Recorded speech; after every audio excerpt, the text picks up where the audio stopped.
और ब्रेक के बाद एक बार फिर से स्वागत है आप सभी का। आस्था का महाकुंभ आज से शुरू हो चुका है और विश्व के सबसे बड़े मेले महाकुंभ की शुरुआत के साथ ही लोग उत्साहित हैं। प्रयागराज में जुटा है साधु संतों का हुजूम।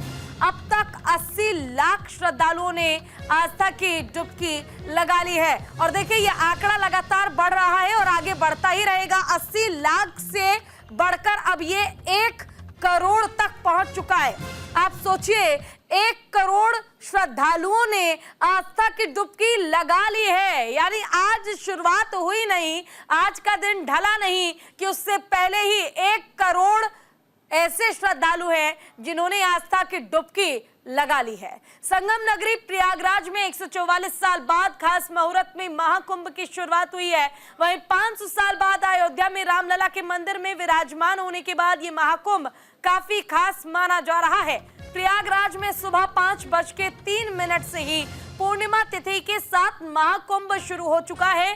संतों से लेकर आम श्रद्धालु तक सब सुबह से ही संगम नदी में पवित्र डुबकी लगा रहे हैं। अब तक 1 करोड़ से ज्यादा श्रद्धालु आस्था की डुबकी लगा चुके हैं। अब इसी के जरिए जरा आप अंदाजा लगाइए कि ये महाकुंभ अपने आप में कितना दिव्य और कितना भव्य है, क्योंकि 1 करोड़ श्रद्धालु अब तक डुबकी लगा चुके हैं और ये सिलसिला अभी रुकने वाला नहीं है। ये सिलसिला चलता रहेगा क्योंकि इस बार 6 शाही स्नान होने जा रहे हैं और लगातार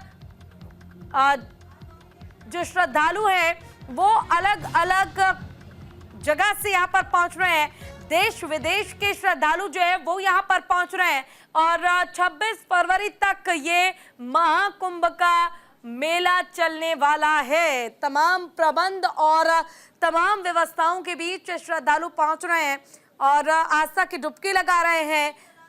आस्था की डुबकी के बीच आज का इंतजार सभी को था क्योंकि आज से ही शुरुआत हुई है और 1 करोड़ से ज्यादा श्रद्धालुओं ने अब तक डुबकी लगा ली है। यह आंकड़ा अभी आगे और बढ़ेगा, यह आंकड़ा यहीं रुकने वाला नहीं है। आज से शुरुआत हुई है, लगातार 40 से 45 दिनों तक चलने वाला है ये महाकुंभ का मेला और इसमें जो श्रद्धालु है वो डुबकी लगाएंगे आस्था की।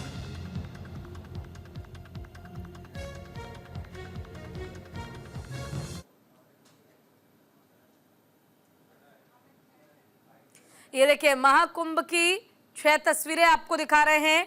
पहली तस्वीर आप देखेंगे, कड़ाके की ठंड में भी करोड़ों की संख्या में श्रद्धालु पहुंचे हुए हैं। दूसरी तस्वीर भी कुछ इसी प्रकार की है जब लोग घाट पर घूमते नजर आ रहे हैं। तीसरी तस्वीर जिसमें श्रद्धालु ठंड में अपने लिए इंतजाम करते और स्नान का इंतजार करते नजर आ रहे हैं। चौथी तस्वीर आखिरकार इंतजार समाप्त हुआ। सुबह 5:03 से शाही स्नान जो है वो शुरू हो चुका है। 5वीं तस्वीर जिसमें श्रद्धालु ज्यादा से ज्यादा संख्या में इस कड़ाके की ठंड में भी शाही स्नान कर रहे हैं और 6ठी तस्वीर भी कुछ इसी प्रकार की है। ये 6 तस्वीरें आपको दिखा रहे हैं हम और इसके जरिए बता रहे हैं कि 1 करोड़ से ज्यादा श्रद्धालु अब तक डुबकी लगा चुके हैं। संगम नगरी प्रयागराज में श्रद्धालुओं की संख्या लगातार बढ़ती जा रही है और आस्था की डुबकी लगाने वालों की संख्या भी लगातार बढ़ती ही जा रही है।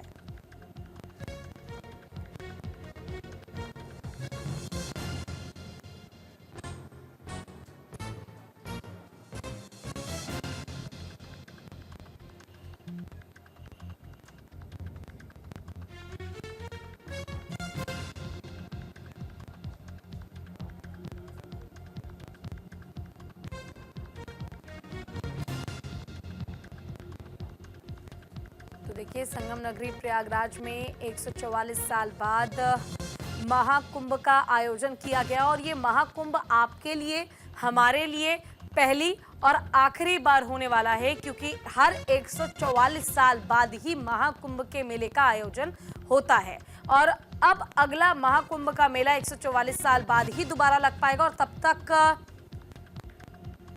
इस बार के महाकुंभ के मेले का लुत्फ आप जरूर उठा लीजिए। एक बार जाकर यहाँ पर शाही स्नान अगर आप कर सकते हैं तो जरूर कीजिए क्योंकि शाही स्नान के लिए मान्यता ये है कि अगर आप एक बार शाही स्नान कर लेते हैं तो आपके सारे रोग दोष मिट जाते हैं। इससे जो पाप है वो खत्म होता है, आपके बुरे कर्मों से आपको छुटकारा मिलता है। बहुत ज़रूरी है कि अगर आप प्रयागराज जा सकते हैं तो आप जाइए, क्योंकि यहाँ पर हर तरह की व्यवस्था की गई है। महिलाओं के लिए खास प्रबंध किए गए हैं, बच्चों के लिए व्यवस्था की गई है। खुद मुख्यमंत्री योगी आदित्यनाथ नजर बनाए हुए हैं। साधु संतों का अखाड़ा जो है वो यहाँ पर पहुँच रहा है। कई महामंडलेश्वर यहाँ पर पहले से पहुँच चुके हैं और यहाँ पर आपको वाकई अद्भुत तस्वीरें देखने को मिलेंगी, अद्भुत नज़ारा देखने को मिलेगा। कोई संत यहाँ पर पहुँचा है तो उन्होंने यज्ञ शुरू कर दिया है। कोई संत यहाँ पर न जाने युगों युगों से एक हाथ ऊपर खड़ा किए तपस्या कर रहा है, तो कोई संत यहाँ पर भूखे प्यासे ईश्वर की आराधना कर रहा है। ऐसी न जाने कितनी ही तस्वीरें अब प्रयागराज से सामने आने वाली है और लगातार न्यूज़ इंडिया आपको वो तस्वीर भी दिखा रहा है जब हमारी टीम वहां ग्राउंड जीरो पर जाकर आपके लिए हर एक साधु संत से, महंत से बातचीत कर रही है और साथ ही आपको हर एक अखाड़े की तस्वीर हम आपको दिखा रहे हैं। नीरज मिश्रा हमारे सहयोगी ज्यादा जानकारी इसी पर देंगे। नीरज, देखिए आज से महाकुंभ मेले की शुरुआत तो हो चुकी है।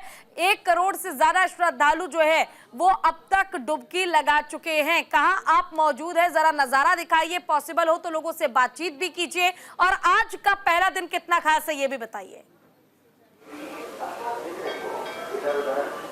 जी बिल्कुल, देखिए इस समय हम तीर्थराज प्रयाग में हैं और यहाँ पर जो आस्था का समागम है वो शुरू हो चुका है आज से, और आज से इसकी शुरुआत हो चुकी है। और सबसे पहले देखिए हमारे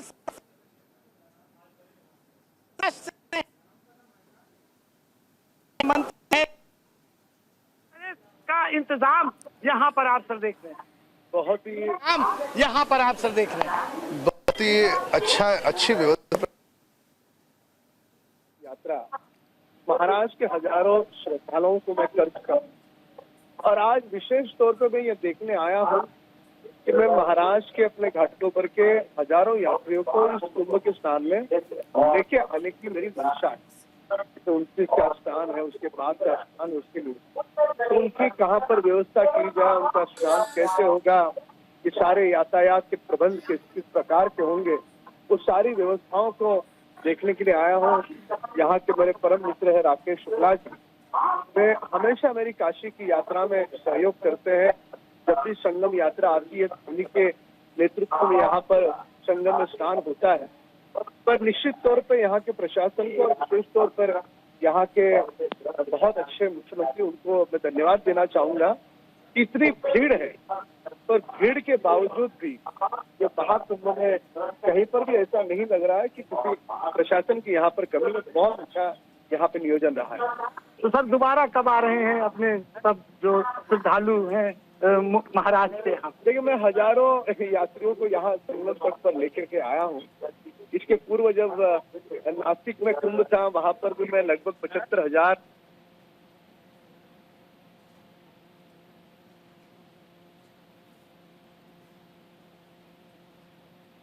अब मैं सोच रहा हूँ कि आने जो शेष स्नान है, स्नानों के लिए मैं लेके आने की मेरी मंशा है।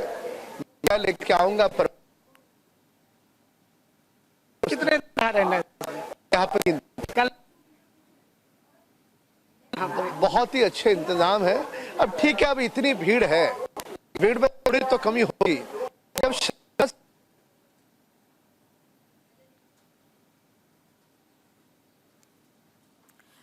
तो देखिए ये तस्वीर हम आपको दिखा रहे हैं। इस तस्वीर के जरिए आप देख पाएंगे कि लाखों की संख्या में श्रद्धालु जो है वो पहुंचे हुए हैं और हमारे संवाददाता नीरज मिश्रा भी ग्राउंड जीरो पर मौजूद है। हालांकि भीड़ काफी ज्यादा है और वहां पर कई तरह की ऐसी प्रॉब्लम्स है जिस कारण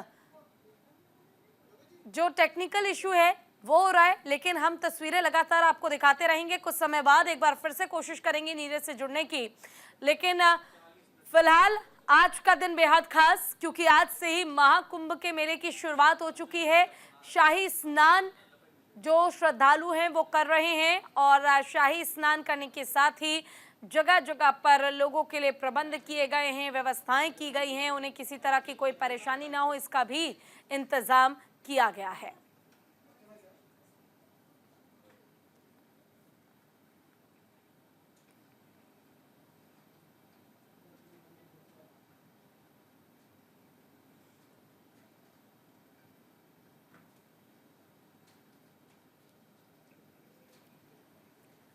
और महाकुंभ का महत्व क्या है, अगर आप भी ये जानना चाहते हैं तो आपके लिए न्यूज इंडिया की टीम पहुंची है ग्राउंड जीरो पर और यहां हमारे सहयोगी ने ज्योतिष आचार्य आशुतोष जी से खास बातचीत की है। सुनिए। तीर्थराज प्रयाग में महाकुंभ की शुरुआत हो गई है।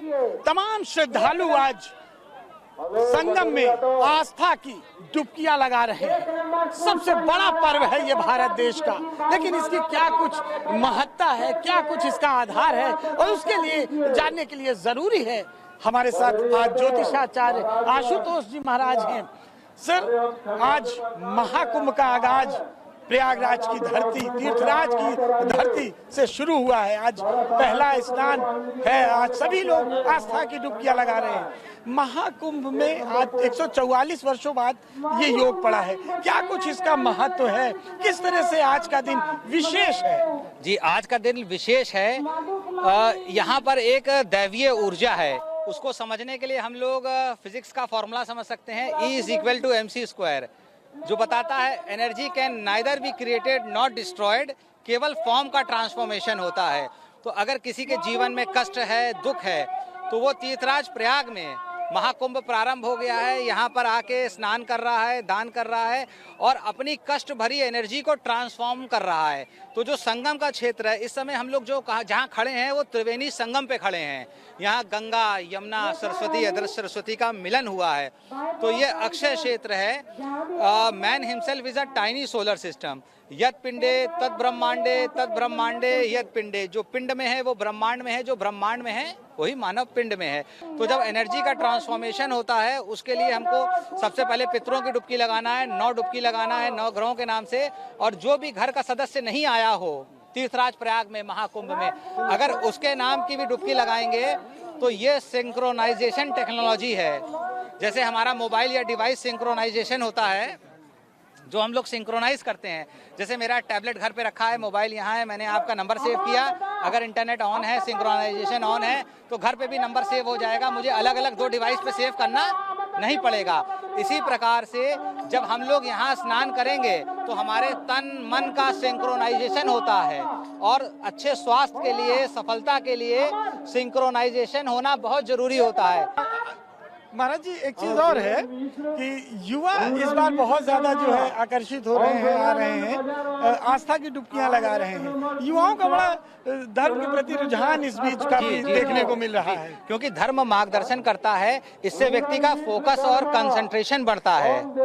जब व्यक्ति पढ़ाई करते हैं तो मन एकाग्र नहीं होता, तो जो व्यक्ति यहाँ पर आ जाता है तो कुंभ का मैनेजमेंट ही ऐसा है, महाकुंभ का स्टूडेंट्स के लिए भी अच्छा है। वो यहाँ पर आके मैनेजमेंट सीखते हैं, वो यहाँ देखते हैं और जब वो थोड़ा पूजा पाठ करते हैं तो उनका मन एकाग्र होता है। जो लोग IAS PCS की तैयारी कर रहे हैं या किसी भी एग्जाम की तैयारी कर रहे हैं, उसमें उनके सफलता का प्रतिशत बढ़ जाता है। आशुतोष जी ने देखिए बताया हमने कि आखिर आज के दिन का महत्व क्या है, आज के दिन किस तरह से लोगों के लिए लाभकारी है। तो लोग आज लगातार आस्था की डुबकी संगम में लगा रहे हैं। कैमरामैन शुभम के साथ नीरज मिश्रा, न्यूज इंडिया।